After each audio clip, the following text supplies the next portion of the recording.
ഞാനാണ് ശ്രീ പത്മനാഭ സ്വാമി ക്ഷേത്രത്തിലെ കോടാനുകോടി വിലയുള്ള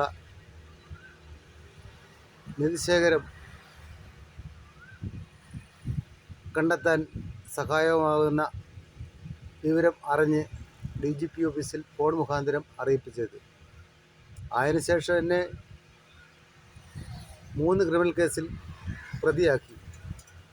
എൻ്റെ സർക്കാർ ജോലിയും നഷ്ടപ്പെട്ട് ഒരു കൊലക്കേസിലാണ് എന്നെ പ്രതിയാക്കിയത്. എൻ്റെ വീട്ടിലൊരു കോഴിയെ കൊല്ലാൻ പറഞ്ഞാൽ എനിക്ക് ബുദ്ധിമുട്ടാണ്. ഞാൻ അന്നേരം തന്നെ അവിടെ നിന്ന് മാറും. എന്നെ ഒരു കൊലക്കേസിലാണ് പ്രതിയാക്കിയത്. ഏതായാലും ബഹുമാനപ്പെട്ട ഹൈക്കോടതിയിൽ അപ്പീൽ പോയി 5 വർഷം എന്നെ ഇവർ ജയിലിൽ കിടത്തി. ഈ നിധിശേഖരം 2 നിലവറയിൽ കാണാനില്ലായിരുന്നു. അവിടെ ഇല്ല എന്നാണ് ഇവർ അറിയിച്ചത്, പത്രത്തിൽ കണ്ടത്. എന്നാൽ DGP ഓഫീസിൽ വിളിച്ച് ഞാൻ നിധിശേഖരം ഇരിപ്പുണ്ടെന്ന് അറിയിപ്പ് കൊടുത്തപ്പോൾ GDയുടെ കോപ്പി GD ഈ കോടതിയിൽ ഒന്ന് ഹാജരാക്കിയാൽ മതിയായിരുന്നു. ആരും സഹായിച്ചില്ല. പോലീസും മറ്റാരും സഹായിച്ചിട്ടില്ല. സർക്കാരിനും അപേക്ഷ കൊടുത്തായിരുന്നു, ആരും സഹായിച്ചില്ല. ഇപ്പോൾ ഉള്ള 3 ക്രിമിനൽ കേസിൽ എന്നെ പ്രതിയാക്കിയത് നിരപരാധിയായ എൻ്റെ അച്ഛനൊരു റിട്ടയർഡ് അധ്യാപകനുമാണ്. അനുജൻ അധ്യാപകനാണ് മാവേലിക്കര സ്കൂളിൽ. അതൊരു ലോറി ഓടിച്ചാണ് ജീവിക്കുന്നത്. ഇപ്പോൾ കുടുംബം മൊത്തം തകർന്നു പോയി. വീടിനടുത്ത് ഒരു അംഗനവാടി, തൊട്ടടുത്തൊരു UP സ്കൂളുമുണ്ട്. ഇതിനടുത്ത് തന്നെ ഒരു ഷോപ്പിൽ സിഗരറ്റ് കച്ചവടം, മദ്യപിക്കാൻ ഗ്ലാസ് സോഡ കൊടുക്കുക, അവിടെ നിന്ന് മദ്യപിക്കുക. ഇത് ചെയ്യരുത്, സിഗരറ്റ് കച്ചവടം നടത്തല്ലേ, മദ്യപിക്കാൻ ഇവിടെ പറ്റത്തില്ല എന്ന് പറഞ്ഞതിന് ഷോപ്പിൽ കയറി ബലമായി സിഗരറ്റ് എടുത്ത് വലിച്ചു എന്ന് പോലീസ് FIR ഇട്ട്. ഈ അംഗനവാടി UP സ്കൂൾ തൊട്ടടുത്തുള്ളിടത്ത് പോലീസ് FIR ഇട്ടതാണ്. സിഗരറ്റ് ബലമായിട്ട് എടുത്ത് വലിച്ചു, അവരെ ഉപദ്രവിച്ചു എന്ന് പറഞ്ഞ് എന്നെ റിമാൻഡ് ചെയ്തു.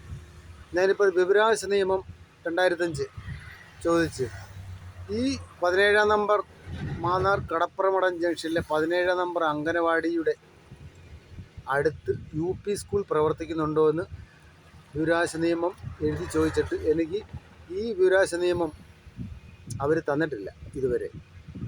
ഞാൻ അതിന് പരാതി കൊടുക്കാൻ പോകണം. ഈ തെളിവൂടെ വെച്ച് ചെങ്ങന്നൂർ കോടതിയിൽ, മജിസ്ട്രേറ്റ് കോടതിയിൽ ഹാജരാക്കാനും ഈ DGP ഓഫീസിൽ അപേക്ഷ കൊടുത്ത് നിധിശേഖരം കണ്ടെത്തിയ കാര്യത്തെക്കുറിച്ചുള്ള GDയുടെ കോപ്പിയോ GDയോ കോടതിയിൽ കാണിച്ച് എൻ്റെ നിരപരാധിത്വം തെളിയിക്കാനും ഹൈക്കോടതിയിൽ കാണിച്ച് 3 ക്രിമിനൽ കേസിൽ പ്രതിയാക്കിയത് നിധിശേഖരം കാണിച്ചു കൊടുത്തുകൊണ്ടാണ് എന്ന് കാണിക്കാൻ ഉള്ള ഒരു തെളിവിന് വേണ്ടി DGP ഓഫീസിലേക്ക് അപേക്ഷയുമായി പോകാൻ പോവുകയാണ്. ഈ GDയുടെ കോപ്പി ലഭിച്ചാൽ മാത്രമേ എനിക്ക് എന്തെങ്കിലും നിയമസഹായം എൻ്റെ നിരപരാധിത്വം തെളിയിക്കാൻ കഴിയുകയുള്ളൂ.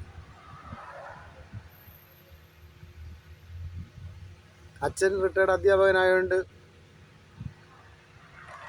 പ്രായക്കൂടുതലായതുകൊണ്ട്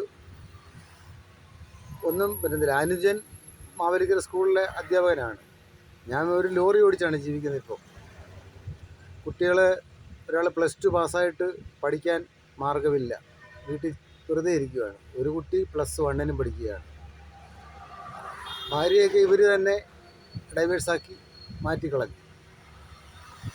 അപ്പോൾ ഇനി ഈ GDയുടെ കോപ്പി ലഭിച്ചാൽ മാത്രമേ എനിക്ക് എൻ്റെ നിരപരാധിത്വം തെളിയിക്കാൻ കഴിയുള്ളൂ, ജോലിയിൽ തിരിച്ച് കയറാൻ കഴിയുകയുള്ളൂ. ബഹുമാനപ്പെട്ട കോടതിയിൽ ഇത് ഹാജരാക്കുന്നതിന് വേണ്ടി മാത്രമാണ് ഇനി എൻ്റെ ശ്രമം.